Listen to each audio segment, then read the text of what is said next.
আল্লাহর ওলি জুন্নুন মিসরি দাঁড়ায় রইলেন, দেখি বিচ্ছুটা কেমন করে নদী পার হয়। হঠাৎ করে দেখেন পানির নিচ থেকে একটা কচ্ছপ পানির উপরে উঠল, ভাসতে ভাসতে নদীর কিনারায় পৌঁছলো। আর বিচ্ছুটা লাফ দিয়া কচ্ছপের পিঠে বসলো। কচ্ছপ নিজে খেয়া হইয়া বিচ্ছুটাকে নদী পার কইরা দিল। এই দৃশ্য দেখে জুন্নুন মিসরি কয়, আল্লাহ তুমি তোমার কুদরতে বিচ্ছুরে নদী পার করা দিছো, আমারও তো নদী পার হতে মন চায়, কিন্তু কেমন করে নদী পার হব?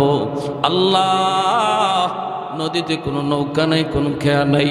আল্লাহ আমারও মন চায় নদী পার হতে, আমিও দেখতে চাই বিচ্ছুটা কই যায়, কেন তুমি নদী পার করায় দিছো বিচ্ছুরে? আল্লাহ পাক তার অলির অন্তরে ইলহাম করলেন, হাতের জায়নামাজ পানিতে বিছায়া দাও, জায়নামাজে বসে পড়ো, আমি আল্লাহ জায়নামাজে বসে নদী পার করায় দেব। এই ক্ষমতা আল্লাহর আছেনি না নাই? মানুষ যা পারে না পারে কে? মানুষ যা দেখে না দেখে কে? মানুষ যা শুনে না শুনে কে? এ যুবক, রাতের অন্ধকারে কেউ তোমারে দেখে না, দেখেন কে? এ যুবক, মা দেখলো না, বাবা দেখলো না, উস্তাদে দেখলো না, চেয়ারম্যানে দেখলো না, মেম্বারে দেখলো না, দেখলো কে? আর একটু জোরে কও, দেখলো কে? এই ভয় যার অন্তরের ভিতরে আছে, রাতের অন্ধকারেও জিনাবে বিচার করতে পারে না, রাতের অন্ধকারেও মানুষের মাল চুরি করতে পারে না, রাতের অন্ধকারেও সে আরেকজনের সম্পদ নিতে পারে না, ঠিক কিনা? জোরে খান। জুন্নুন মিসরি আল্লাহর ওয়ালি নদী পার হয়ে গেলেন, জায়নামাজে বসে বসে নদী পার হয়ে গেলেন। তিনি বিচ্ছুর পিছনে পিছনে যাইতেছেন, আর শুধু লক্ষ্য করেন বিচ্ছু কোন দিকে যায়। হঠাৎ করে দেখেন হাওরের মাঝখানে একটা গাছ, গাছের নিচে একটা যুবক মনের আনন্দে ঘুমাইতেছে। এ যুবক, একটু দিলটা নরম করে কথাটা শোনো, এত দূর থেকে এসেছি শুধু তোমার কলিজায় কিছু কথা দেওয়ার জন্য। যদি এই মাহফিল থেকে অন্তত দিলটা নরম করে উঠতে পারো, আমাদের আশাটাও সার্থক, তোমাদের মাহফিল আয়োজন করাটাও সার্থক। আল্লাহর ওয়ালি তিনি তাকায় দেখেন যুবক গাছের নিচে ঘুমায়, বিচ্ছুটা ওই যুবকের দিকে যাইতেছে দ্রুত। তিনিও বিচ্ছুর পিছনে পিছনে গেলেন, যা দেখেন মাথার পাশেই একটা বিষাক্ত সাপ ফনা ধরে আছে, যে কোনো মুহূর্তে যুবককে দংশন করবে, যে কোনো মুহূর্তে যুবককে কামড় দিবে। এমনি বিচ্ছুটা যাইয়া আর দেরি করলো না, লাফ দিয়া সাপের মাথায় উঠলো, ওইটাই সাপটারে কামড় দিল। সাপের কামড় খাইয়া, সাপ বিচ্ছুর কামড় খাইয়া মুহূর্তের মধ্যেই সাপটা মারা গেল। আল্লাহু আকবার। সাপ আইছিল যুবকের ক্ষতি করতে, আল্লাহ যুবককে বাঁচাইছে তার কুদরতে, ঠিক না? ঠিক না? আল্লাহর ওলি কই, যুবক, ও যুবক, ঘুম থেকে উঠো। কি নেক আমল তুমি করেছো যার কারণে যৌবনে আল্লাহর ওলির খাতায় নাম? কি নেক আমল করেছো যার কারণে আল্লাহ তোমার উপরে খুশি? যুবক চোখের পানি সেইরা কান্দের, আল্লাহর ওলি, আমি হলাম একজন রাখাল, আমি মানুষের উট রাখালি করি, দুম্বা রাখালি করি, সারাদিন হাওরে জঙ্গলে আমি থাকি গরু ছাগল লইয়া। কিন্তু যেখানে আমি থাকি না কেন গো, যখনই আজান আমার কানে আসে, সাথে সাথে আমি জঙ্গলে থাকলে জঙ্গলেই নামাজে দাঁড়ায় যায়, হাওরে থাকলে হাওরেই নামাজে দাঁড়ায় যাই। আল্লাহর গোলাম, অনেকে এখানে আছেন, আপনারা কৃষক, কৃষিক্ষেত করেন, ফজরের সময় আপনি বের হন, আপনার জমি জমায়, ফজরের আজানটা আপনার কানে আসে, এরপরও অনেক ভাই ফজরের নামাজ না পড়ে জমিতে চইলা যায়। আল্লাহ পাক রব্বুল আলামিন কুদরতে কলিজায় কেমন ব্যথা লাগে জানোনি? আল্লাহ কই, বান্দারি ফুঞ্জি দিলাম আমি আল্লাহ তোরে, সুস্থ দুইটা হাত আমি আল্লাহর দেওয়া ফুঞ্জি, সুস্থ দুইটা পা আমি আল্লাহর দেওয়া ফুঞ্জি, সুস্থ দুইটা চোখ আমি আল্লাহর দেওয়া ফুঞ্জি, সুস্থ একটা বিবেক আমি আল্লাহর দেওয়া ফুঞ্জি। আমার দেওয়া ফুঞ্জি দিয়ে তুই আমার ডিউটি পালন করলি না, আরেকজনের ডিউটি পালন করতে গেলি। আল্লাহ কষ্ট পায়, আল্লাহ কষ্ট পায়। আল্লাহ ডাক দেয়, ইয়া আইয়ুহাল ইনসান মা গাররাকা বিরাব্বিকাল কারীম, বান্দা তোরে কে আমি আল্লাহ থেকে ভুলাইয়া দিল, বান্দারে কে তোরে আমি আল্লাহ থেকে তো ভুলাইয়া দিল। মায়ের পেটে আমি আল্লাহ তোরে পাললাম, আমি খাওয়াইলাম, তোর দাঁত ছিল না, আমি আল্লাহ তোরে দাঁত দিলাম। তোর মুখ ছিল কিন্তু খাইতে পারতি না, আমি আল্লাহ তোরে খাওয়ার শক্তি দিলাম। কান ছিল সব কথা শুনতি না, আমি আল্লাহ তোরে শোনার ক্ষমতা দিলাম। হাত ছিল ধরার ক্ষমতা ছিল না, আমি আল্লাহ তোরে ওই শক্তি দিলাম। পা ছিল হাঁটার ক্ষমতা ছিল না, আমি আল্লাহ তোরে হাঁটার ক্ষমতা দিলাম। আজ তোরে কে আমি আল্লাহ থেকে ভুলায় নিল? কোন জিনিস তোকে আমার থেকে ভুলায় দিল? এই বইল আল্লাহ বান্দার পিছনে পিছনে কুদরতি হাতে ডাকে, বান্দা যাইস না যাইস না, আয় আমি আল্লাহর কদমে দুইটা সেজদা দিয়া যা, দুইটা রাকাত ফজরের নামাজটা পড়ে তুই হাওরে যা। যখনই তুমি ফজরের নামাজটা পড়ে তুমি হাওরে গেলা, আল্লাহ তোমার উপরে খুশি হয়ে গেছে। কারণ আল্লাহ নিজে কইছে, বান্দা ফজরের নামাজটা পড়ছো, এখন তুমি বের হয়ে যাও। ফাইদা কুদিয়াতিস সালাত ফান্তাশিরু ফিল আরদ ওয়াবতাগু মিন ফাদলিল্লাহ। আমার বিধান ফরজ আদায় করেছো, এইবার তুমি জমিতে যাও, বাজারে যাও, দোকানে যাও, চাকুরির টেবিলে যাও, রিজিক অন্বেষণ করো।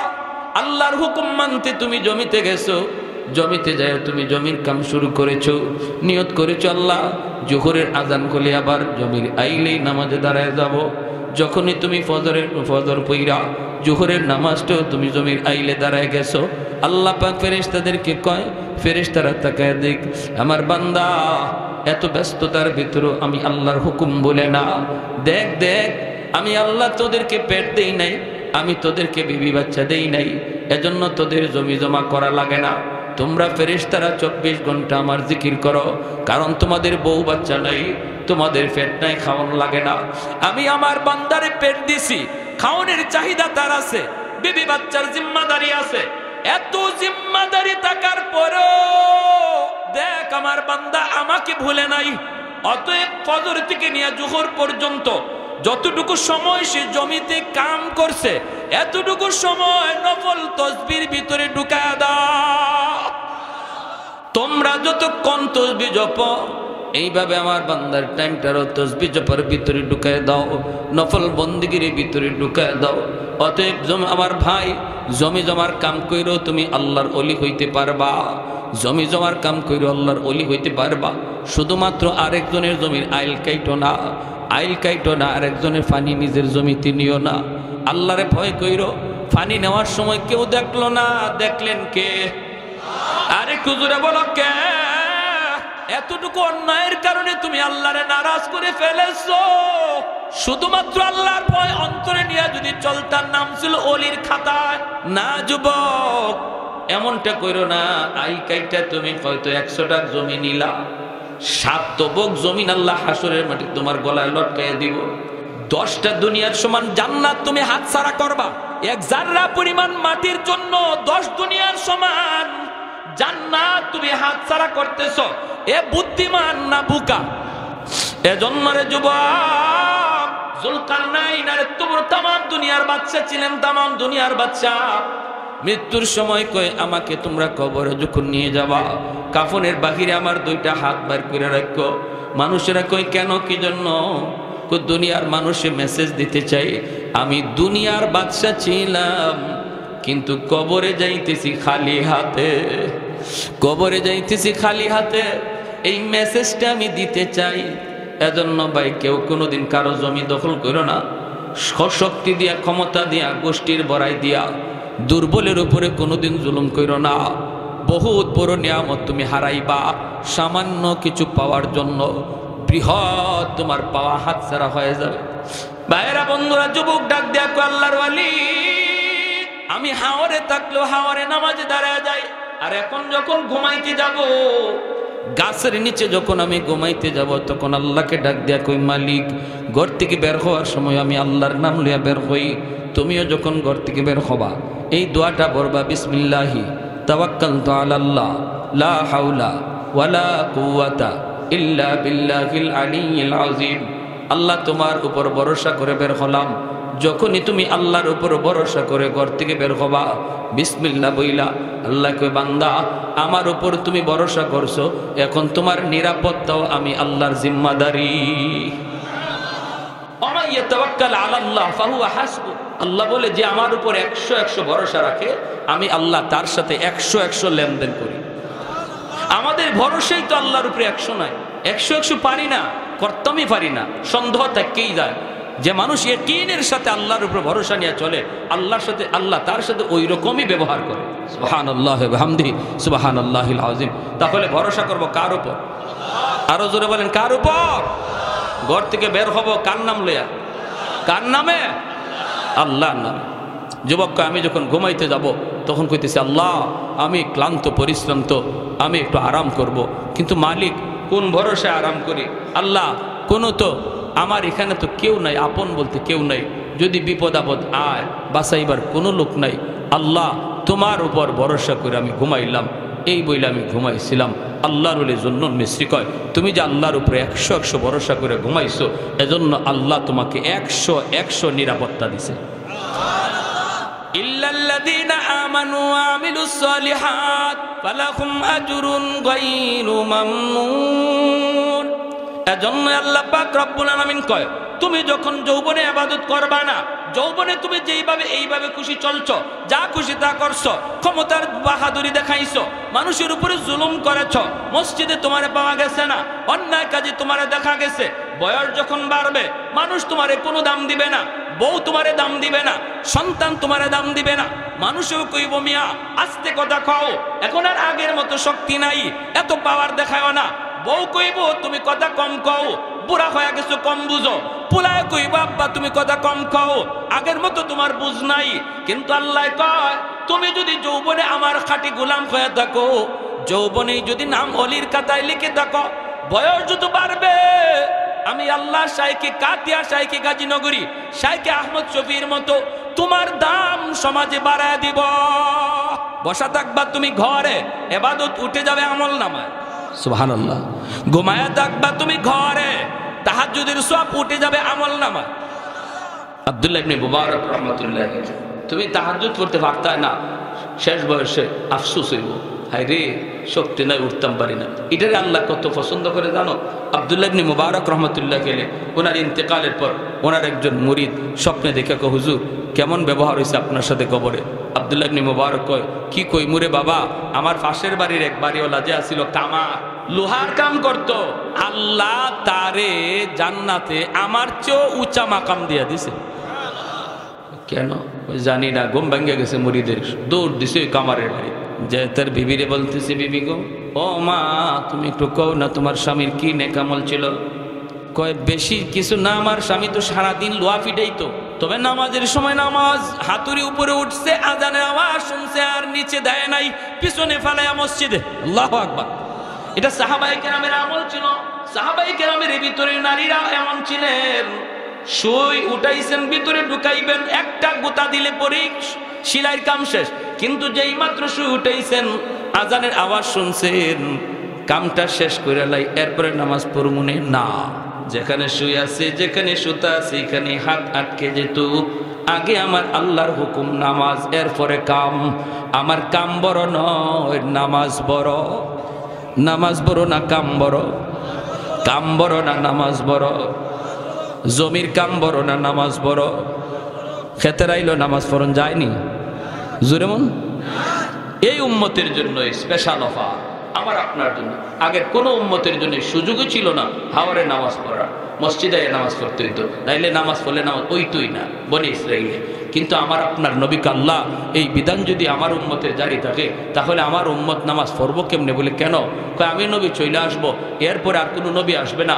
নবুয়তির এই জিম্মাদারি, দাওয়াতের কাজের জিম্মাদারি আমার উম্মত পালন করবে।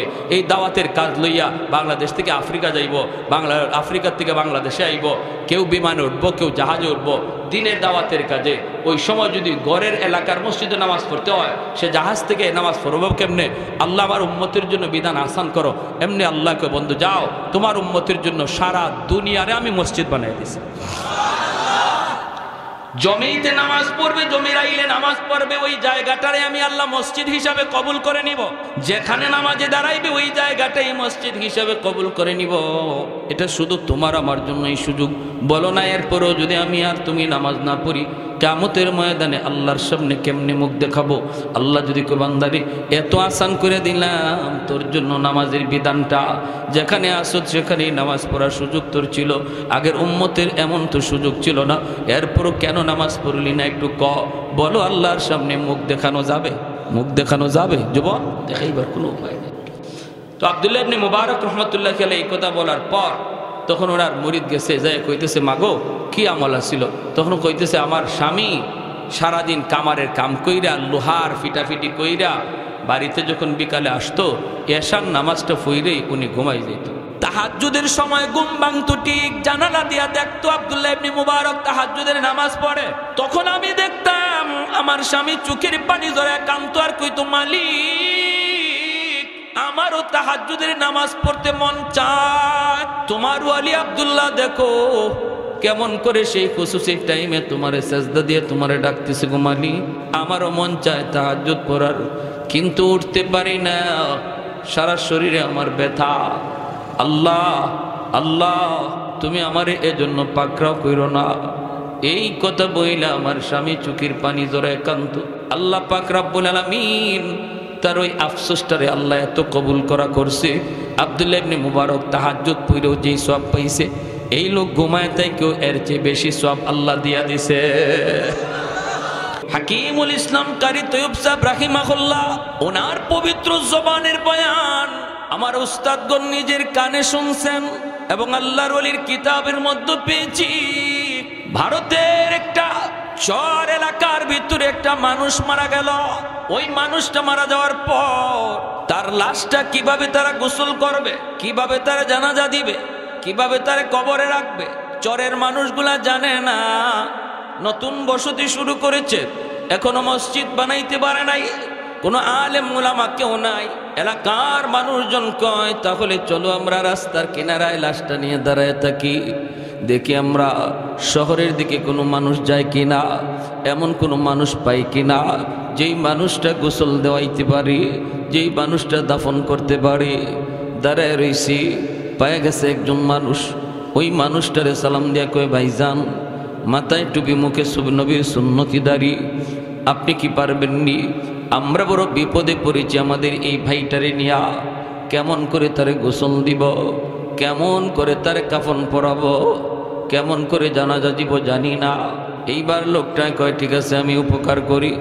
সে সব কাজগুলি করলো, কবরস্থানের ভিতরে নিয়ে গেল, কবরের ভিতরে নামলো, কবর সুন্নত তরিকায় লাশটা রাখলো। এরপরে আল্লাহর বান্দা কবর থেকে উইটা সে তার অফিসে চলে গেল।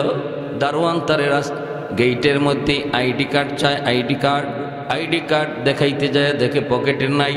চিন্তায় পড়ে গেল, আমি তো ঘর থেকে আমার পরিচয়পত্র নিয়েই বের হয়েছি, পরিচয়পত্র দেখানো ব্যতীত ফ্যাক্টরিতে ঢুকতে দেওয়া হবে না, তারে চাকুরি করতে দেওয়া হবে না। চিন্তায় পড়ে গেল আল্লাহর গোলাম, তাহলে আমার পরিচয়পত্রটা কি হলো, কি হলো? হায়রে, আমি যে ওই কবরে নামছিলাম আর একটু নোয়াইয়া লাশটা কবরে রাখছিলাম, ওই সময় আমার বুকের পকেট থেকে পরিচয়পত্রটা কবরই পড়ে গেছি। দৌড়ায় আসছে সে, দৌড়ায় আইসে দেখে মানুষজন কবর দিয়া, এই মানুষজন সবাই উঠে চলে যাইতেছে। ডাক দিয়া কয় ভাইয়ারা, আমি তোমাদের উপকার করেছি, এবার আমার একটু উপকার করো। মানুষেরা কয় কি হয়েছে? ঘটনা হলো এই, আমাকে একটু সুযোগ যদি দাও, কবরের পাশ দিয়া, মাথার পাশ দিয়ে আমি একটু গর্ত খনন করব, আর আমি আমার পরিচয়পত্রটা কবর থেকে বের করে আনব।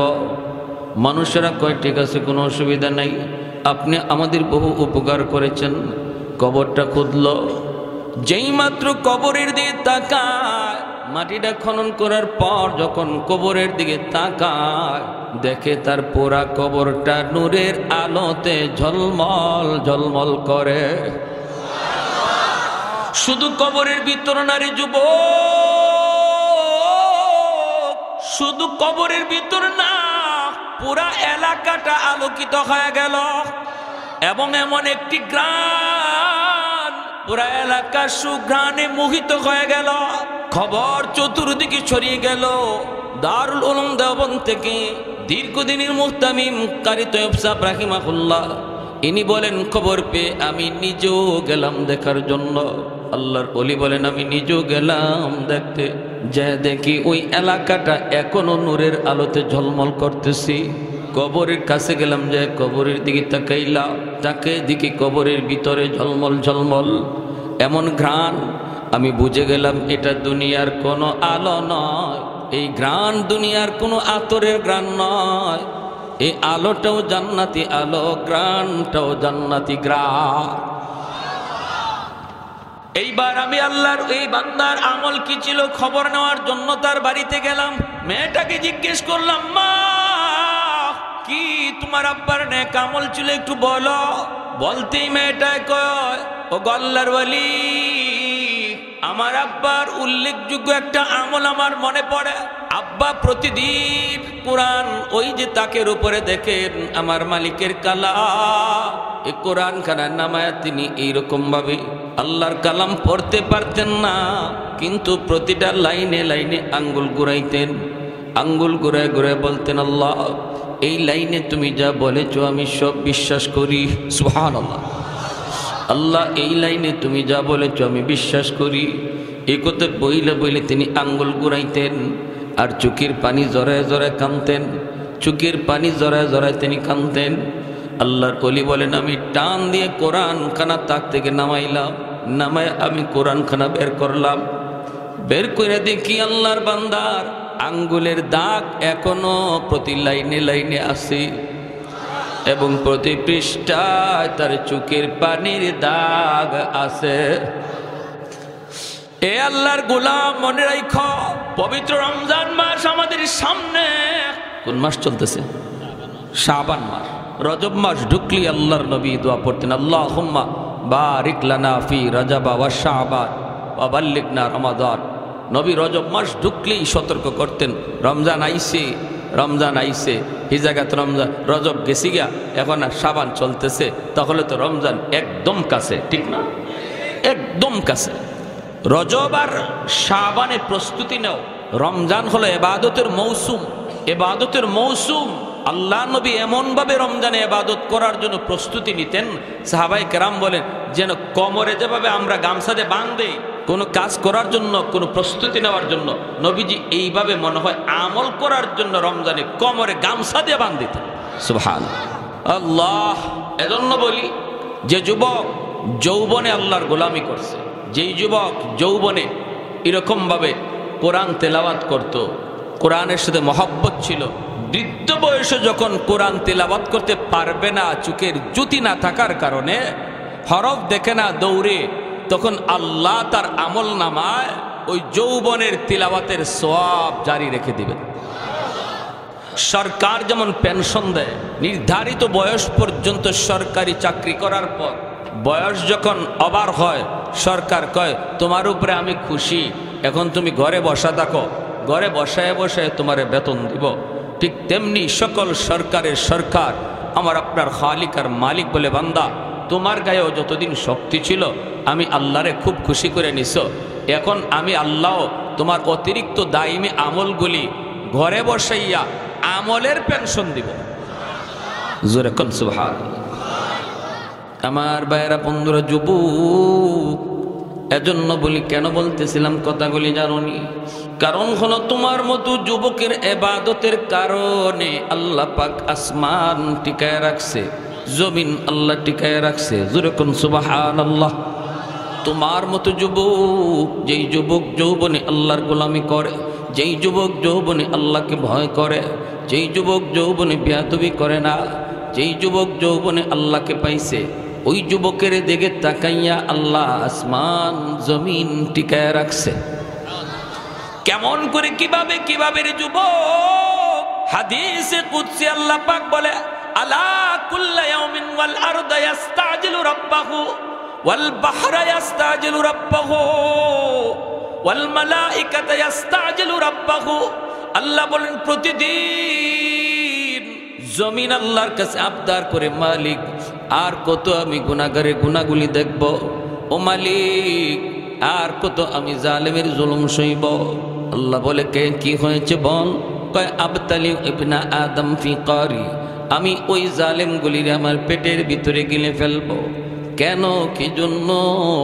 কইলে আন্নাহুম ইয়ারযুকু বিরিজকিকা ওয়া ইয়াসিকা, এরা তোমার দেওয়া রিজিক খায় অথচ তোমার নাফরমানি করে। ওয়া ইয়াতাকাল্লামু বিলিসানিকা ওয়া ইয়াসিকা, এরা তোমার দেওয়া জবান দিয়ে তোমার নাফরমানি করে, তোমার দেওয়া হাত দিয়ে তোমার নাফরমানি করে, তোমার দেওয়া পা দিয়ে তোমার নাফরমানি করে। আসবিরু ইলা মাতা আসবিরু, মালিক আমি জমিন আর কত এগুলা দেখব, আমি জমিন আর কত ধৈর্য ধরব। আল্লাহ বলেন শুধু জমিন নয়, জমিন নয়, সাগর মহাসাগরগুলি প্রতিনিয়ত আল্লাহর কাছে আবদার করে। ওই যে বঙ্গোপসাগর, সাগরের পারে যায় কত মানুষগুলি তারা অন্যায় করে, সাগরের পারে যায় তারা গুনাহ করে। সাগরের পানি প্রতিনিয়ত আল্লাহর কাছে আবদার করে, ও মালিক আমি সাগর আর কত অন্যায় দেখব, আর কত গুনাহগুলি দেখব, আর কত জুলুম আমি দেখব। আমি সাগরের পারে আইসা জালেম যে অন্যায় করে, অনুমতি দাও, অনুমতি দাও। ওদের গুনার কারণে জমিন নাপাক হয়ে গেছে, আমাকে তুমি একটু অনুমতি দিবানি, আমি সবগুলি নাফরমানকে ডুবাইয়া জমিন পাক বানায় দেব। এমনি ভাবে আল্লাহ পাক রব্বুল আলামিন কয়, ফেরেশতারা পর্যন্ত আল্লাহর কাছে এরকম আবদার করে। রব্বুল আলামিন ডাক দেয়া কয়, চুপ করো, চুপ করো, এ জমিন থাম, থাম, আমার আর আমার বান্দার ভিতরে তুমি নাক গলাইতে আসবা না।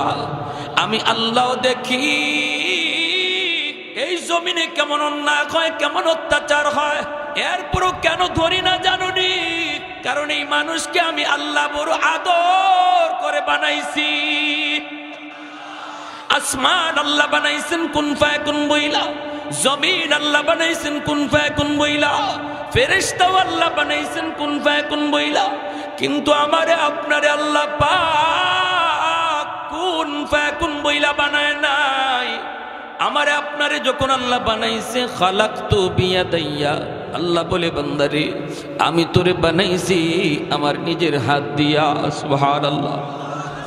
কারণ এই চেহারার মধ্যে এত দামি কপাল, এই কপাল দিয়া বান্দা আমার কুদরতি কদমে সেজদা দিবে।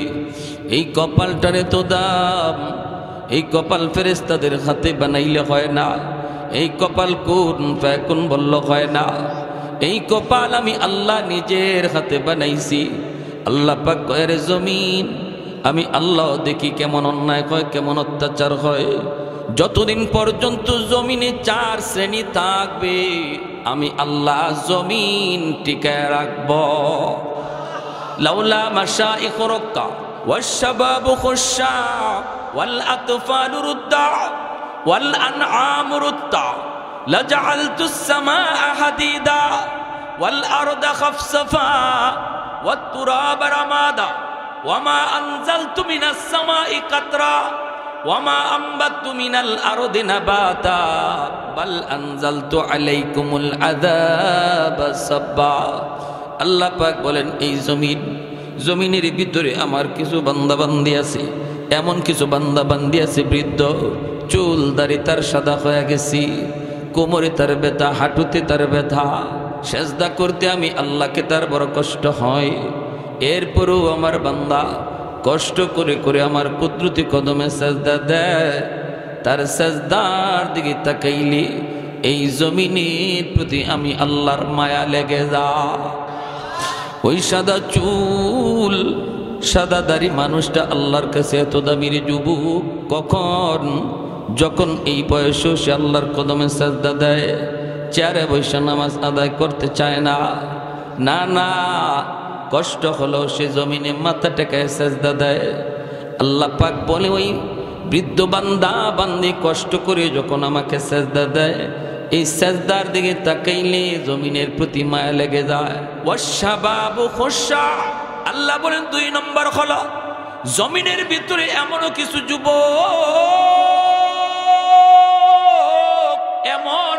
যুবক রয়েছে, যেই যুবক যৌবনের পাগলামি করে না, যৌবনে গুনার দিকে যায় না, যৌবনকালে সে যাত্রার আয়োজন করে না। তার মসজিদে পাওয়া যায়, যৌবনে তার মুখে দাড়ি দেখা যায়, যৌবনে তার রোজা রাখতে পাওয়া যায়। আল্লাহ বলে ওই যুবকের কলিজার দিকে যখন আমি আল্লাহ তাকাই, চাহিদা ছিল তার গুনাহ করা, এরপর করে না আমি আল্লাহর ডরে ওর দিকে তাকাইলেও জমিনের প্রতি আমার মায়া লেগে যায়। ওয়াল আতফালু রুদ্দা, আল্লাহ পাক রব্বুল আলামিন বলেন ঘরে ঘরে কিছু শিশু বাচ্চা আছে, ওই শিশু বাচ্চাগুলির উপরে শরীয়তের বিধান নাই। শিশু বাচ্চাটার উপরে শরীয়তের কোনো বিধিবিধান আরোপ হয় নাই। এই বাচ্চাটার উপরে নামাজ নাই, রোজা নাই, হজ নাই, যাকাত নাই। এই বাচ্চাটা নিষ্পাপ, একদম অবুঝ, সে হলো মাসুম। গুনাহ করেছে তার বাবা, গুনাহ করেছে তার মা, গুনার কারণে আযাব গজব আসতে চায়, কিন্তু এই গজবের ভিতরে বাচ্চাটাও শামিল হয়ে যায়। অথচ এই বাচ্চাটার কোনো গুনাহ নাই, এই বাচ্চাটার কোনো অন্যায় নাই।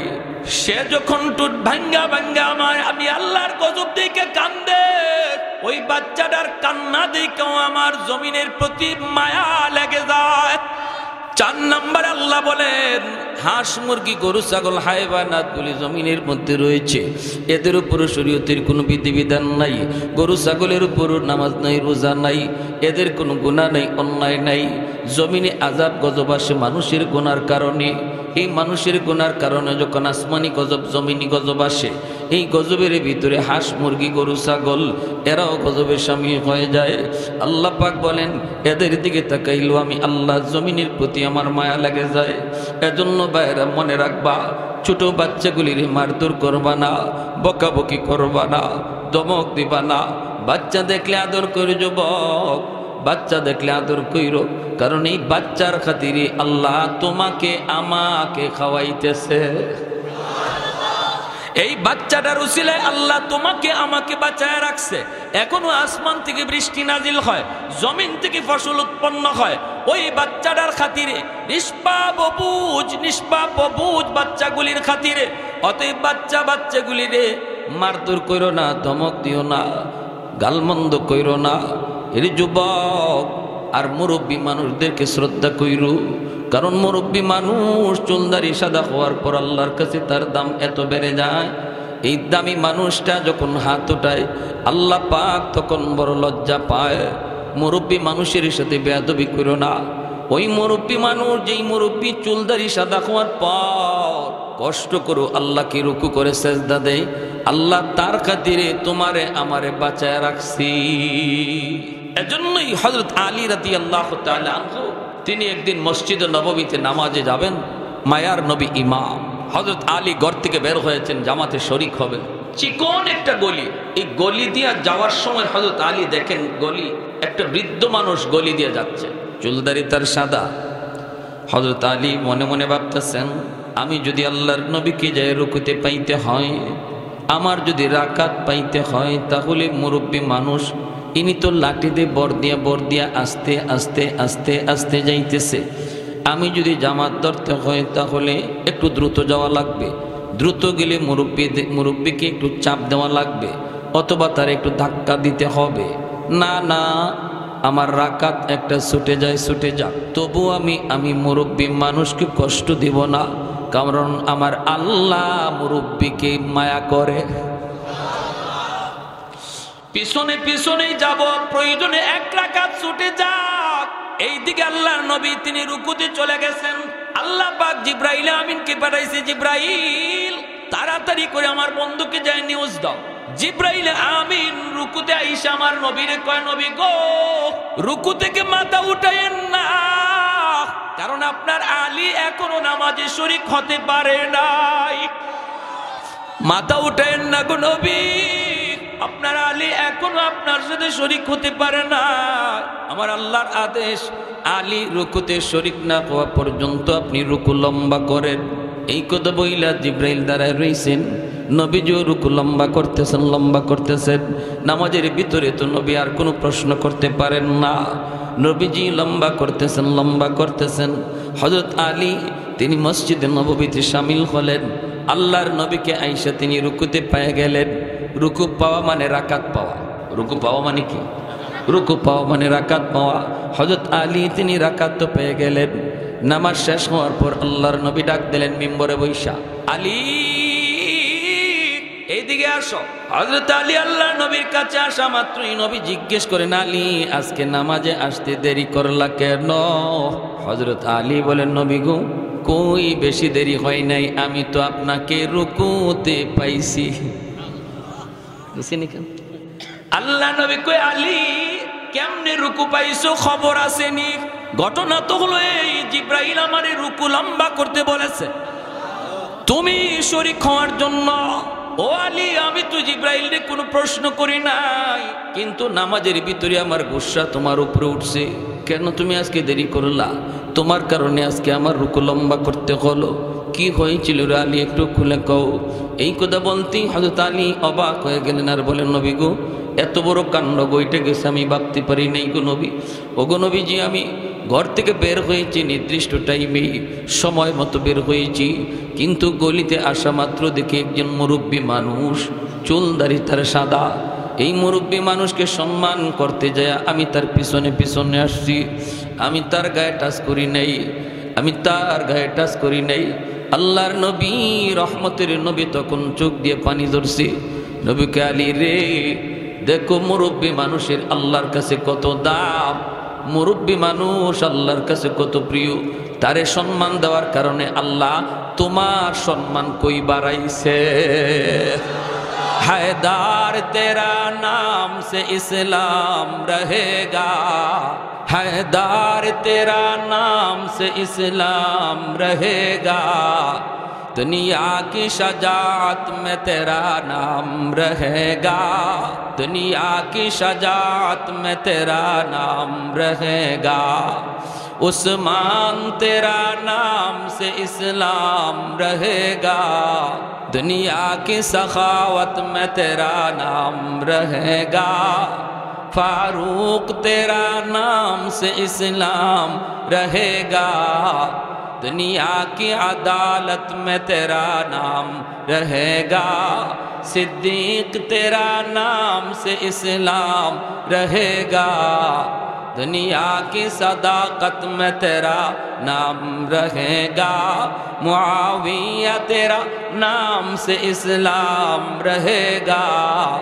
दुनिया की सियासत में तेरा नाम रहेगा। अल्लाहु अकबर, अरे गुजरे अल्लाहु अकबर। एजন্য আল্লাহ পাক রব্বুল আলামিন কয়, এ জমিন থাম থাম, আমার আর আমার বান্দা বান্দির ভিতরে নাক গলাবা না। কখন কোন টাইমে আমার বান্দা কোন সময়ে তার দিলটা নরম হয়ে যায়, কখন জানি আমি আল্লাহর কাছে তওবা করে, কখন জানি চোখের পানিটা ফালায়, কখন জানি দিল থেকে আমাকে ডাক দেয়, আমি আল্লাহ তার ডাক শোনার জন্য অপেক্ষায়। যখনই কইব আল্লাহ ভুল করেছি, পিছনের জীবনের সব গুনাহ আমি নেকি বানায় দিব। ইল্লা মান তাবা ওয়া আমানা ওয়া আমিলা আমালান সালিহা ফাউলাইকা ইউবাদদিলুল্লাহু সাইয়্যাতিহিম হাসানাত। আল্লাহ পাক রব্বুল আলামিন কয়, যখনই আমার বান্দা দিলে দিলে তওবা করে, তওবা এমপির কাছে যায় করতে হয় না, চেয়ারম্যানের কাছে যায় করতে হয় না, ইমাম সাহেবের হাত দুইরাও করা লাগে না, তওবা নিজে নিজেই করা যায়। তওবা করতে মুখ দিয়ে আওয়াজও করা লাগে না।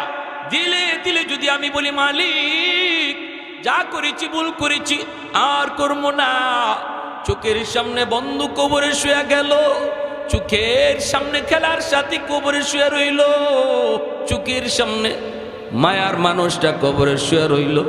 আল্লাহ জানি না কখন আমার সামনে মালাকুল মউত আজরাইলের সাক্ষাৎ হয়। আল্লাহ আমি যা করেছি ভুল করেছি গো মালিক।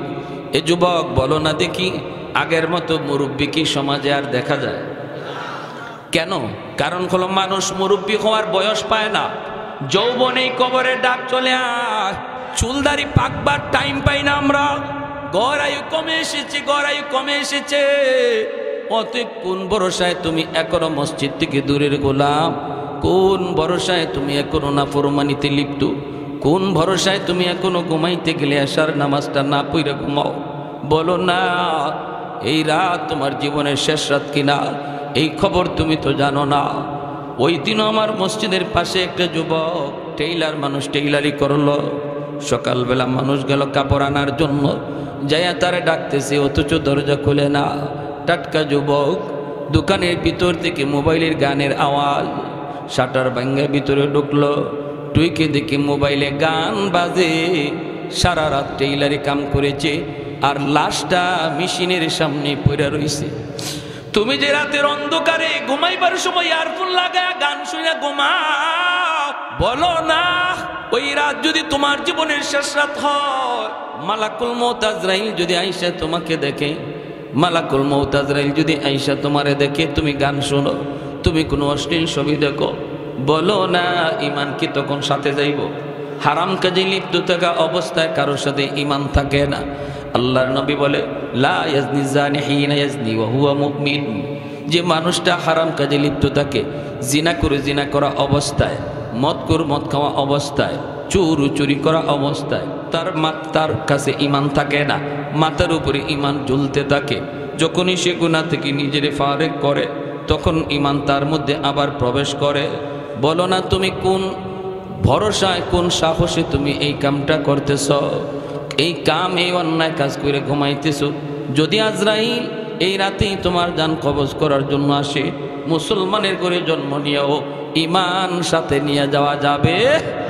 এজন্য বলতেছি আল্লাহ কই জমিন আমার বান্দা বান্দি দিনে তওবা করবে আমি দিনে কবুল করব, রাতে তওবা করবে রাতে কবুল করব, সকালে তওবা করবে সকালে কবুল।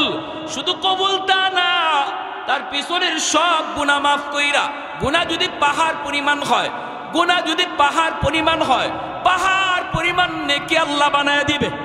গুনাহ যদি সাগর পরিমাণ হয়, সাগর পরিমাণ নেকি আল্লাহ বানায় দিবে। ইল্লা মান তাবা ওয়া আমানা ওয়া আমিলা আমালান সালিহা ফাউলাইকা ইউবাদদিলুল্লাহু সাইয়্যাতিহিম হাসানাত। আল্লাহ নিজে ঘোষণা দিয়েছেন তওবাকারীর তওবার কারণে আল্লাহ পাক আমলনামার গুনাহগুলিকে আল্লাহ নেকি দ্বারা বদলায় দেয়। তাহলে গুনাহ যত বেশি তওবার কারণে তত নেকিও হয়ে যায় তত বেশি, ঠিক না? গুনাহ যদি নেকি হয়ে যায় তাহলে যার যত গুনাহ আছে বেশি যদি গুনাহ হয় তো বেশি নেকিও তো হয়ে গেল। এজন্যই আত-তাইবু মিনাদ যামবি কামান লা যামবা লাহ আও কামা ক্বালা নবী আলাইহিস সালাম, নবী যে বলেছেন তওবাকারী আমলনামায় কোনো গুনাহই থাকে না। আর তওবার সাথে সাথে আল্লাহ ওই মানুষটারে গুনাহগারের তালিকা থেকে নাম কাইটা আল্লাহর ওলির তালিকায় নাম উঠায় দেয়। সব জিনিসের সময় লাগে, আল্লাহর ওলি হইতে সময় লাগে না। মেট্রিক পাস করতে সময় লাগে, আইএ পাস করতে আরো সময় লাগে, মেম্বার হইতে সময় লাগে, 5 পাস করতে সময় লাগে, ব্যবসা করতে সময় লাগে, ফসল ঘরে তুলতে সময় লাগে। সময় লাগে না শুধু এক কাজে, সেই কাজটা হলো আল্লাহর ওলি হওয়া, আল্লাহর ওলি হওয়া। এখন যদি তুমি কাটি দিলে তওবা করো আর মনে মনে কো মালিক ও মালিক আমি তো যা করেছি ভুল করেছি, আল্লাহ আর ভুল করবো না। জীবনে অনেকবার রমজান মাসের রোজা ছাড়ছি, আর জীবনে কোনো দিন একটা রোজাও আমি তরক করবো না গো মালিক। আল্লাহ আর নামাজ কোনো দিন ছাড়বো না। আব্বারে ধমক দিছি, আল্লাহ আমি মাপ চাইলাম, আর জীবনে বাবারে ধমক দিব না, মার সাথে আমি আর বেয়াদবি করব না। এই কথাগুলি দিলের ভিতরে আইনা তুমি যখনই আল্লাহকে শোনায় দিবা, আল্লাহ পাক রব্বুল আলামিন তোমার উপরও খুশি হইয়া, এখানে বসার আগে তোমার নাম ছিল গুনাহগারের খাতায়, আর দিলে দিলে এই কথাগুলি বলার পর আল্লাহর নাম কাইটা ওলির খাতায় তুইলা দিবে। অল্প সময়ের ভিতরেই শুধু আল্লাহর ওলি হওয়া যায়, আল্লাহর ওলি হওয়া যায়, ঠিক কিনা? কেন ওলি হয়? কারণ হলো তার পিছনের সব গুনাহ তো আর গুনাহ নাই, নেকি হয়ে গেছে। এজন্য হযরত আবু বকর সিদ্দিক রাদিয়াল্লাহু তাআলা আনহু হযরত ওমর ফারুক রাদিয়াল্লাহু তাআলা আনহুকে বলেছিলেন, ভাই ওমর, আমি আবু বকরের মন বলে তুমি ওমরের জীবনের নেকি আমি আবু বকরের চেয়ে অনেক বেশি। হযরত ওমর বলেন দলিল, সিদ্দিক আকবর বলেন দলিল হলো আল্লাহর কোরআনের আয়াত। কোন আয়াত? কই ইল্লা মান তাবা ওয়া আমানা ওয়া আমিলা আমালান সালিহা ফাউলাইকা ইউবাদদিলুল্লাহু সাইয়্যাতিহিম হাসানাত। গুনাহ আল্লাহ নেকি দিয়ে বদলায় দেয়। ও ওমর, তুমি ইসলাম গ্রহণ করার আগে তোমার দ্বারা অনেক গুনাহ হয়েছে, আমি আবু বকরের চেয়ে তোমার গুনাহ অনেক বেশি, কিন্তু ইসলাম গ্রহণ করার পর তওবার খাতিরে আল্লাহ পাক রব্বুল আলামিন তোমার পিছনের জীবনের সবগুলি গুনাহ আল্লাহ তো নেকি বানায় দিছি। এতে করে আমি আবু বকরের যা মনে হয় তোমার নেকি আমি আবু বকরের চেয়েও বেশি বাইরা গেছে। হযরত তোমার বলে, ভাই আবু বকর, আমি সোজা সাজা মানুষ, এত পেশগুজ বুঝি না, তবে আমরা যদ্দূর জানি আপনি হলেন এই উম্মতের শ্রেষ্ঠ ব্যক্তি, নবীর পরে আপনার স্থান। যদি আমি ওমরের নেকি তোমার চেয়ে বেশি হয়, তাহলে আসো আমরা নেকি বদলা বদলি করে ফেলি। বলে কেমনে? এমনি হযরত ওমর বলে, আমি আমার জীবনের সমস্ত নেকি তোমাকে দিয়ে দিব, বিনিময়ে আমাকে তুমি তোমার জীবনের সব নেকি দেওয়া লাগবে না, শুধুমাত্র আমাকে এক রাতের নেকি দিলেই চলবে। আর একটু আস্তে বলছে। সিদ্দিক আকবরে ভাল বলে, ভাই ওমর, কোন রাতের কথা তুমি বলছ? এমনি আবু বকর সিদ্দিক যেই বলছে কোন রাতের কথা তুমি বলছ, সাথে সাথে হযরত ওমর ফারুক রাদিয়াল্লাহু তাআলা আনহু বলি, সেই রাত হলো হিজরতের রাত, যেই রাতে তুমি আমার মায়ার নবীর সাথে হিজরত করছিলা। 40টা রাত তুমি ঘুমাও নাই রে ভাই আবু বকর। আমার মায়ার নবী কখন আইসা তোমাকে ডাক দিবে, এই ডাকটা শোনার জন্য তুমি 40টা রাত ঘুমাও নাই। সারাটা রাত দরজার পাশে কান খাড়া করে দাঁড়াইছিলা। কখন জানি আমার মায়ার নবী আইসা কয়, আবু বকর চলো, হিজরতের সময় হয়ে গেছে। এরপরে সেই রাত আসলো, আমার মায়ার নবীকে নিয়ে তুমি রওনা দিলা, যাইতেছো। তারপরে যায় সেই গারে সুর, যেই গর্তের ভিতরে গুহার ভিতরে 3 দিন অবস্থান করলা। এসো বিশাল পাহাড়, ওই পাহাড়ের উপরে বায়া বায়া ওঠা কত কঠিন। মক্কা মদিনা যারা গেছেন তারা দেখছেন ওই গারে সুর, যেই গারে সুরে আবু বকর আমার মায়ার নবীর নিয়ে 3 রাত 3 দিন ছিলেন। এত উঁচা পাহাড়ের উপরে গর্ত, সাহস করে উঠা যায় না, উঠা বড় কষ্ট। এত বড় উঁচা পাহাড়, ওই পাহাড় বায়া বায়া তুমি সেই গুহার মধ্যে উঠছিলা। আমার মায়ার নবীরে তুমি পাহাড় বাইতে দাও নাই, তুমি পাহাড়ের নিচে যায় বলছিলা, মায়ার নবী গো, ওগো নবীজি, আপনি পাহাড় বাইলে আপনার কষ্ট হবে, আমি উমরের কান্দে আপনি উঠেন। তুমি আমার মায়ার নবীর নিজের কান্দে উঠাইছিলা, এরপরে নিজে নবীকে কান্দে লইয়া এত উঁচা পাহাড় বায়া বায়া গুহার কাছে গেছো। সেই গুহার কিনারায় যাইয়া আমার দয়ার নবীর তুমি গুহার মুখে দাঁড় করে কইছো, নবী গো, আপনি গুহার ভিতরে আগে ঢুইকেন না গো নবী, আমি আগে ঢুইকে দেখি গুহাটা নিরাপদ কিনা। যদি আমি আবু বকরের জীবনও চলে যায়, উম্মতের তো ক্ষতি হবে না, কিন্তু আপনার যদি কোনো ক্ষতি হয়, কোনো জীব জানোয়ার, হিংস্র জীব জানোয়ার যদি ক্ষতি করে, উম্মত কোনোদিন সেই ক্ষতিপূরণ দিতে পারবে না। আমার মায়ার নবীর দাঁড় করায়া নিজে তুমি যায় ঢুকছো, ঢুইকে তুমি সবগুলি গর্তের মুখ পাগড়ির কাপড় সিরা বন্ধ করছো, যেন কোনো সাপ বিচ্ছু বের হইয়া আমার মায়ার নবীর কোনো ক্ষতি করতে না পারে। এরপরে তুমি একটা গর্তের মুখ বন্ধ করার মতো কাপড় তোমার ছিল না, ওই কাপড়টা না পাওয়ায় নিজের পা দিয়ে তুমি গর্তের মুখ আটকায় রাখছো। এরপরে আমার নবীর ভিতরে ঢুকাইছো। ঘুমের প্রয়োজন ছিল তোমার বেশি, কারণ 40 রাত তুমি ঘুমাও নাই, কিন্তু নিজে না ঘুমায়া মায়ার নবীর নিজের উরুতে ঘুম পাড়াইছ। আমার মায়ের নবীর ঘুম পাড়াইছো নিজে না ঘুমাইয়া। সাপে তোমার কামড় দিল, বিষের যন্ত্রণায় অস্থির, কিন্তু কামড় দিয়া দাঁতে কিরবিরি খায়া তুমি হজম করেছো। যন্ত্রণায় বডি নাড়ানাড়ি করো নাও, বডিটা তুমি নাড়াও নাই, কারণ বডি নাড়াইলে আমার মায়ার নবীর ঘুম ভেঙে যাবে। এতটা হজম তুমি করেছো, এতটা ধৈর্য তুমি ধরছো। ও ভাই আবু বকর, আমি ওমরের জীবনের সব নেকি তোমাকে দিয়ে দিলাম, বিনিময়ে তুমি আমাকে ওই এক রাতের নেকি দিয়ে দাও। সিদ্দিক আকবর বলে, ভাই ওমর, আমি আবু বকর নিজেও তো জানি না ওই রাতে আমার কি পরিমাণ নেকি হইছে। বদলা বদলি করব পরে, আগে চলো আমরা যাই নবীর কাছে, যাই নবীকে জিজ্ঞেস করি এই রাতে আমার কি পরিমাণ নেকি হইছে। দুজন চলে আসলেন আল্লাহ নবীর কাছে। আয়েশা নবীকে জিজ্ঞেস করেন, মায়ের নবী গো, ওগো নবীজি, আমরা দুজন জীবনের নেকি পাল্টা পাল্টি করতে চাই। ওমর তার জীবনের সব নেকি আমাকে দিতে চায়, বিনিময়ে সে আমার এক রাতের নেকি নিতে চায়।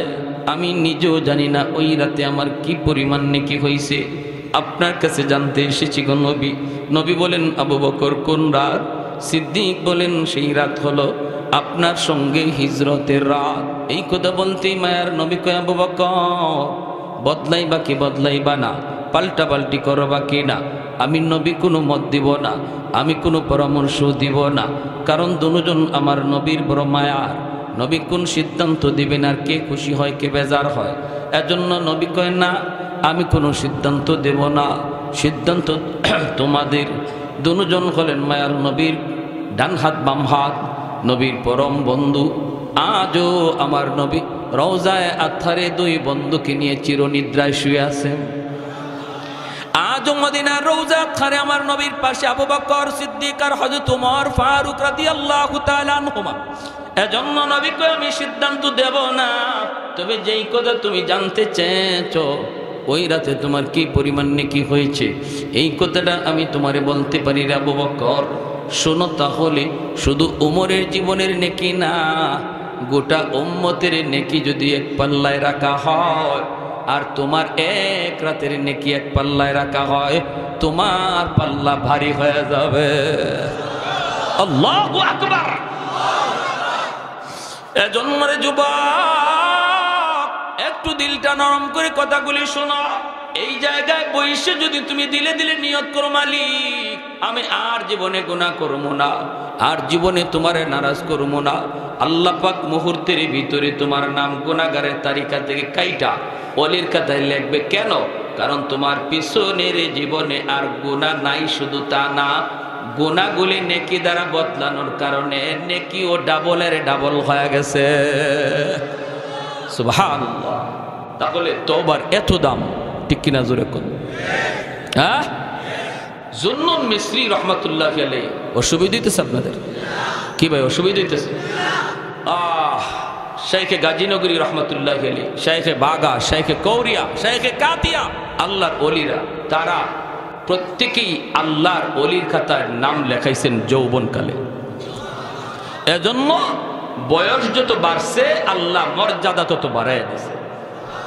যখনই একজন মানুষ যৌবনে আল্লাহকে গোলামি করবে, আল্লাহরে ভয় করবে, তখন বয়স যত বাড়বে মানুষের কাছে দাম কমবে, মানুষে তার ইজ্জত দিতে চাইব না, কিন্তু আল্লাহ তার ইজ্জত বাড়ায় দেবে।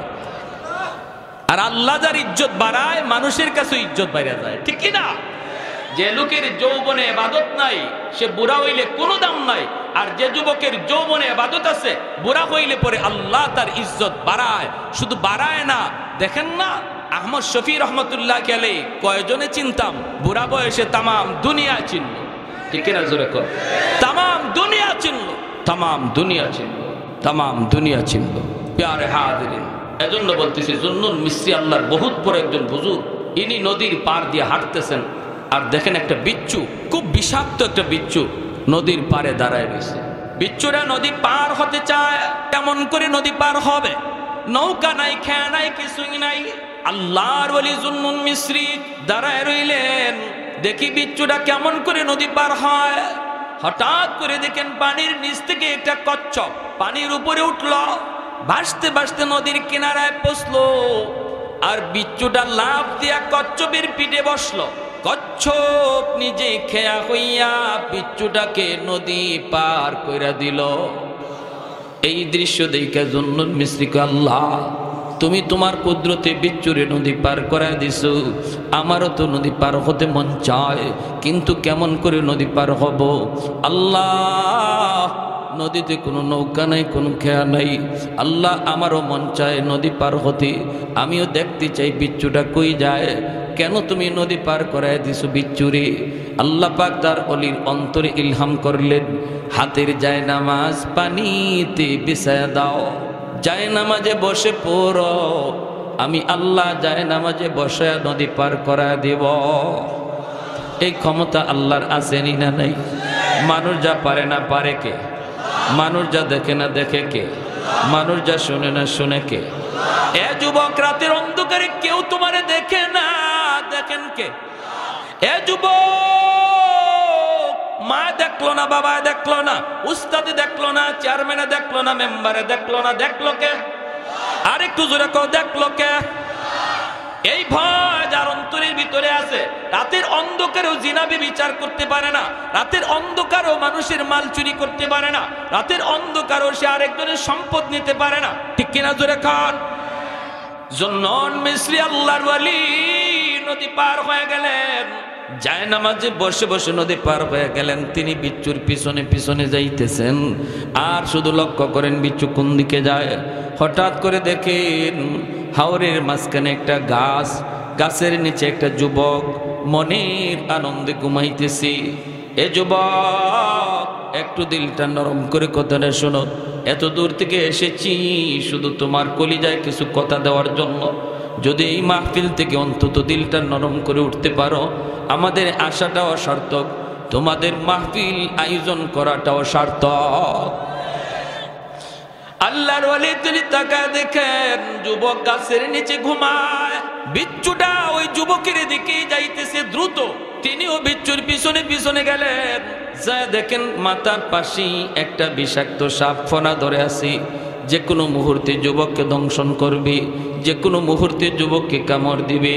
এমনি বিচ্ছুটা যাইয়া আর দেরি করলো না, লাফ দিয়া সাপের মাথায় উঠল, ওইটাই সাপটারে কামড় দিল। সাপের কামড় খাইয়া, সাপ বিচ্ছুর কামড় খাইয়া মুহূর্তের মধ্যেই সাপটা মারা গেল। আল্লাহু আকবার। সাপ আইছিল যুবকের ক্ষতি করতে, আল্লাহ যুবককে বাঁচাইছে তার কুদরতে। ঠিক না? ঠিক না? আল্লাহর ওলি কই, যুবক, ও যুবক, ঘুম থেকে উঠো। কি নেক আমল তুমি করেছো যার কারণে যৌবনে আল্লাহর ওলির খাতায় নাম? কি নেক আমল করেছো যার কারণে আল্লাহ তোমার উপরে খুশি? যুবক চোখের পানি চাইরা কান্দের, আল্লাহর ওলি, আমি হলাম একজন রাখাল, আমি মানুষের উট রাখালি করি, দুম্বা রাখালি করি, সারাদিন হাওরে জঙ্গলে আমি থাকি গরু ছাগল লইয়া। কিন্তু যেখানে আমি থাকি না কেন গো, যখনই আজান আমার কানে আসে, সাথে সাথে আমি জঙ্গলে থাকলে জঙ্গলেই নামাজে দাঁড়ায় যায়, হাওরে থাকলে হাওরেই নামাজে দাঁড়ায় যাই। আল্লাহর গোলাম, অনেকে এখানে আছেন, আপনারা কৃষক, কৃষিক্ষেত করেন, ফজরের সময় আপনি বের হন, আপনার জমি জমায়, ফজরের আজানটা আপনার কানে আসে, এরপরও অনেক ভাই ফজরের নামাজ না পড়ে জমিতে চইলা যা। আল্লাহ পাক রব্বুল আলামিন কুদরতে কলি যায় কেমন ব্যথা লাগে জানোনি? আল্লাহকে, বান্দারি ফুঞ্জি দিলাম আমি আল্লাহ তোরে, সুস্থ দুইটা হাত আমি আল্লাহর দেওয়া ফুঞ্জি, সুস্থ দুইটা পা আমি আল্লাহর দেওয়া ফুঞ্জি, সুস্থ দুইটা চোখ আমি আল্লাহর দেওয়া ফুঞ্জি, সুস্থ একটা বিবেক আমি আল্লাহর দেওয়া ফুঞ্জি। আমার দেওয়া ফুঞ্জি দিয়ে তুই আমার ডিউটি পালন করলি না, আরেকজনের ডিউটি পালন করতে গেলি। আল্লাহ কষ্ট পায়, আল্লাহ কষ্ট পায়। আল্লাহ ডাক দেয়, ইয়া আইয়ুহাল ইনসান মা গাররাকা বিরাব্বিকাল কারীম। বান্দা, তোরে কে আমি আল্লাহ থেকে ভুলাইয়া দিল? বান্দারে, কে তোরে আমি আল্লাহ থেকে তো ভুলাইয়া দিল? মায়ের পেটে আমি আল্লাহ তোরে পাললাম, আমি খাওয়াইলাম, তোর দাঁত ছিল না, আমি আল্লাহ তোরে দাঁত দিলাম, তোর মুখ ছিল কিন্তু খাইতে পারতি না, আমি আল্লাহ তোরে খাওয়ার শক্তি দিলাম, কান ছিল সব কথা শুনতি না, আমি আল্লাহ তোরে শোনার ক্ষমতা দিলাম, হাত ছিল ধরার ক্ষমতা ছিল না, আমি আল্লাহ তোরে ওই শক্তি দিলাম, পা ছিল হাঁটার ক্ষমতা ছিল না, আমি আল্লাহ তোরে হাঁটার ক্ষমতা দিলাম। আজ তোরে কে আমি আল্লাহ থেকে ভুলায় নিল? কোন জিনিস তোকে আমার থেকে ভুলায় দিল? এই বইল আল্লাহ বান্দার পিছনে পিছনে কুদরতি হাতে ডাকে, বান্দা যাইস না, যাইস না, আয় আমি আল্লাহর কদমে দুইটা সেজদা দিয়া যা। 2টা রাকাত ফজরের নামাজটা পড়ে তুই হাওরে যা। যখনই তুমি ফজরের নামাজটা পড়ে তুমি হাওরে গেলা, আল্লাহ তোমার উপরে খুশি হয়ে গেছে। কারণ আল্লাহ নিজে কইছে, বান্দা ফজরের নামাজটা পড়ছো, এখন তুমি বের হয়ে যাও। ফাইদা কুদিয়াতিস সালাত ফান্তাশিরু ফিল আরদ ওয়াবতাগু মিন ফাদলিল্লাহ। আমার বিধান ফরজ আদায় করেছো, এইবার তুমি জমিতে যাও, বাজারে যাও, দোকানে যাও, চাকুরির টেবিলে যাও, রিজিক অন্বেষণ করো। আল্লাহর হুকুম মানতে তুমি জমিতে গেছো, জমিতে যায় তুমি জমির কাম শুরু করেছো, নিয়ত করেছো আল্লাহ জোহরের আজান করলে আবার জমির আইলেই নামাজে দাঁড়ায় যাব। যখনই তুমি ফজর পইরা জোহরের নামাজটাও তুমি জমির আইলে দাঁড়ায় গেছো, আল্লাহ পাক ফেরেশতাদেরকে কয়, ফেরেশতারা তাকায় দেখ আমার বান্দা এত ব্যস্ততার ভিতরে আমি আল্লাহর হুকুম বলে না, দেখ দেখ আমি আল্লাহ তোদেরকে পেট দেই নাই, আমি তোদেরকে বিবি বাচ্চা দেই নাই, এজন্য তোদের জমি জমা করা লাগে না। তোমরা ফেরেশতারা 24 ঘন্টা আমার জিকির করো, কারণ তোমাদের বউ বাচ্চা নাই, তোমাদের পেট নাই, খাওয়ান লাগে না। আমি আমার বান্দারে পেট দিছি, খাওয়ানোর চাহিদা তার আছে, বিবি বাচ্চার জিম্মাদারি আছে। এত জিম্মাদারি থাকার পরেও দেখ আমার বান্দা আমাকে ভুলে নাই। অতএব ফজর থেকে নিয়ে জোহর পর্যন্ত যতটুকু সময় সে জমিতে কাম করছে, এতটুকু সময় নফল তসবির ভিতরে ঢুকায় দাও। তোমরা যতক্ষণ তসবি জপ, এইভাবে আমার বান্দার টাইমটারও তসবি জপার ভিতরে ঢুকায় দাও, নফল বন্দিগির ভিতরে ঢুকায় দাও। অতএব আমার ভাই, জমি জমার কাম কইরো তুমি আল্লাহর ওলি হইতে পারবা, জমি জমার কাম কইরো আল্লাহর ওলি হইতে পারবা। শুধুমাত্র আরেকজনের জমির আইল কাইটো না, আইল কাইটো না, আরেকজনের ফানি নিজের জমিতে নিও না। আল্লাহরে ভয় কইরো। ফানি নেওয়ার সময় কেউ দেখলো না, দেখলেন কে? আরে কুজুরে বলো কে? এতটুকু অন্যায়ের কারণে তুমি আল্লাহরে নারাজ করে ফেলেছো। শুধুমাত্র আল্লাহর ভয় অন্তরে নিয়ে যদি চলতার, নাম ছিল অলির খাতায়। না যুবক, এমনটা কইরো না। আই কাইটা তুমি হয়তো 100টা জমি নিলা, 7 তবক জমিন আল্লাহ হাসরের মাটি তোমার গলায় লটকাইয়া দিব। 10টা দুনিয়ার সমান জান্নাত তুমি হাতছাড়া করবা। 1 জাররা পরিমাণ মাটির জন্য 10 দুনিয়ার সমান জান্নাত তুমি হাতছাড়া করতেছো। এ বুদ্ধিমান না বুকা? এজন্য রে যুবক, জুলকারনাইন আরে তোমরা তামাম দুনিয়ার বাদশা ছিলেন, তামাম দুনিয়ার বাদশা। মৃত্যুর সময় কয় আমাকে তোমরা কবরে যখন নিয়ে যাবা, কাফনের বাহিরে আমার 2টা হাত বার করে রাখো। মানুষেরা কয় কেন, কি জন্য? দুনিয়ার মানুষে মেসেজ দিতে চাই, আমি দুনিয়ার বাদশা ছিলাম কিন্তু কবরে যাইতেছি খালি হাতে, কবরে যাইতেছি খালি হাতে। এই মেসেজটা আমি দিতে চাই। এজন্য ভাই কেউ কোনোদিন কারো জমি দখল করো না। শক্তি দিয়া, ক্ষমতা দিয়া, গোষ্ঠীর বড়াই দিয়া দুর্বলের উপরে কোনোদিন জুলুম করো না। বহুত বড় নিয়ামত তুমি হারাইবা সামান্য কিছু পাওয়ার জন্য। বৃহৎ তোমার পাওয়া হাতছাড়া হয়ে যাবে। ভাইয়েরা, বন্ধুরা, যুবক ডাক দেয়া কো আল্লাহর ওয়ালি, আমি হাওরে থাকলেও হাওরে নামাজে দাঁড়ায় যাই। আর এখন যখন ঘুমাইতে যাব, গাছের নিচে যখন আমি ঘুমাইতে যাব, তখন আল্লাহকে ডাক দেয়া কই মালিক, ঘর থেকে বের হওয়ার সময় আমি আল্লাহর নাম লিয়া বের হই। তুমিও যখন ঘর থেকে বের হবা এই দোয়াটা পড়বা, বিসমিল্লাহি তাওয়াক্কালতু আলাল্লাহ লা হাওলা ওয়ালা কুওয়াতা ইল্লা বিল্লাহিল আলিয়্যিল আযীম। আল্লাহ তোমার উপর ভরসা করে বের হলাম। যখনই তুমি আল্লাহর উপর ভরসা করে ঘর থেকে বের হবা, বিসমিল্লাহ বইলা আল্লাহ কই বান্দা আমার উপর তুমি ভরসা করছো, এখন তোমার নিরাপত্তাও আমি আল্লাহর জিম্মাদারি। ওয়া ইয়াতাওয়াক্কাল আলাল্লাহ ফাহুয়া হাসবু। আল্লাহ বলে যে আমার উপর 100 ভরসা রাখে, আমি আল্লাহ তার সাথে 100 লেনদেন করি। আমাদের ভরসাই তো আল্লাহর উপরে 100 নাই। 100 পারি না, করতামই পারি না, সন্দেহ থাকতেই যায়। যে মানুষ ইয়াকিনের সাথে আল্লাহর উপর ভরসা নিয়ে চলে, আল্লাহর সাথে আল্লাহ তার সাথে ওই রকমই ব্যবহার করে। সুবহানাল্লাহি ওয়া বিহামদিহি সুবহানাল্লাহিল আযীম। তাহলে ভরসা করব কার উপর? আরো জোরে বলেন, কার উপর? ঘর থেকে বের হব কার নাম লইয়া? কার নামে? আল্লাহর নামে। যুবক, আমি যখন ঘুমাইতে যাব তখন কইতেছি আল্লাহ আমি ক্লান্ত পরিশ্রান্ত, আমি একটু আরাম করব। কিন্তু মালিক কোন ভরসায় আরাম করি? আল্লাহ কোনো তো আমার এখানে তো কেউ নাই, আপন বলতে কেউ নাই। যদি বিপদ আপদ আয় বাঁচাইবার কোনো লোক নাই, আল্লাহ তোমার উপর ভরসা করে আমি ঘুমাইলাম, এই বইলে আমি ঘুমাইছিলাম। আল্লাহর ওলি জুন্নুন মিসরি কয়, তুমি যে আল্লাহর উপরে 100 ভরসা করে ঘুমাইছো, এজন্য আল্লাহ তোমাকে 100 নিরাপত্তা দিছে। ইল্লাল্লাযীনা আমানু ওয়া আমিলুস সালিহাত ফালাহুম আজরুন গায়রু মামনুন।